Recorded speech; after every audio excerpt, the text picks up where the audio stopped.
അപ്പോൾ ഇന്ന് നമുക്ക് കൂരിത്തേടാണ് കേട്ടോ കിട്ടിയത്. അപ്പോൾ 6-7 കിട്ടിയിട്ടുണ്ട് കേട്ടോ. അപ്പോൾ ഇത് നമുക്ക് എങ്ങനെയാണ് വൃത്തിയാക്കുന്നത് നോക്കാം. അപ്പോൾ വളരെ സിമ്പിളാട്ടോ വൃത്തിയാക്കാൻ. അപ്പോൾ ഇതെങ്ങനെ വൃത്തിയാക്കി എടുക്കുന്നത് നോക്കാം. വളരെ ഈസിയാണ് കേട്ടോ ഇത് വൃത്തിയാക്കി എടുക്കാൻ. പക്ഷെ ഇതിൻ്റെ സൈഡിലുള്ള മുള്ളുണ്ടല്ലോ അതൊക്കെ ഭയങ്കര കട്ടിയാണ്. അപ്പം ഇതിൻ്റെ ആദ്യം മേൽഭാഗം നമ്മൾ നല്ല രീതിയിലൊന്ന് വൃത്തിയാക്കുന്നുണ്ട്. അപ്പം 2 ഭാഗത്തും നല്ല രീതിയിൽ നമ്മൾ നമ്മുടെ കത്തി ഉപയോഗിച്ച് നല്ല രീതിയിൽ അതിൻ്റെ ആ ഒരു ഇതുണ്ടല്ലോ മയമിരിക്കുന്നത് അത് നമ്മൾ കളയണം. നല്ല രീതിയിൽ കളയണം കേട്ടോ. അത് കഴിഞ്ഞിട്ട് ഇതിന് മുള്ളെന്ന് വെച്ചാൽ ഇച്ചിരി കട്ടിയുണ്ട് കേട്ടോ. നമ്മുടെ കയ്യിലൊക്കെ ഒന്ന് കൊണ്ടാൽ നല്ല വേദന എടുക്കും. അപ്പം ആ സൈഡ് ഭാഗവും നല്ല രീതിയിലൊന്ന് കട്ട് ചെയ്ത് മാറ്റണം. ഇനി ഇത് നല്ല രീതിയിൽ കട്ട് ചെയ്ത് മാറ്റിയിട്ട് ഈ വാലറ്റുണ്ടല്ലോ അതും കട്ട് ചെയ്ത് മാറ്റണം.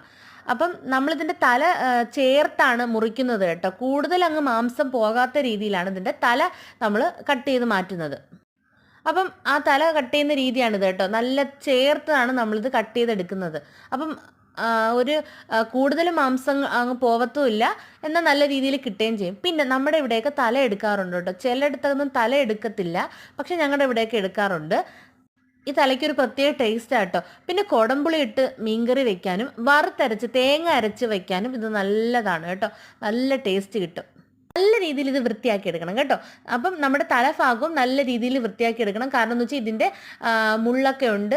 പിന്നെ ഇതിൻ്റെ അകത്ത് ചെറിയ മുട്ടയുണ്ട്. ചെറുതാണ്, കുഞ്ഞതായതുകൊണ്ട് തന്നെ ചെറിയ മുട്ടകളേ ഉള്ളൂ.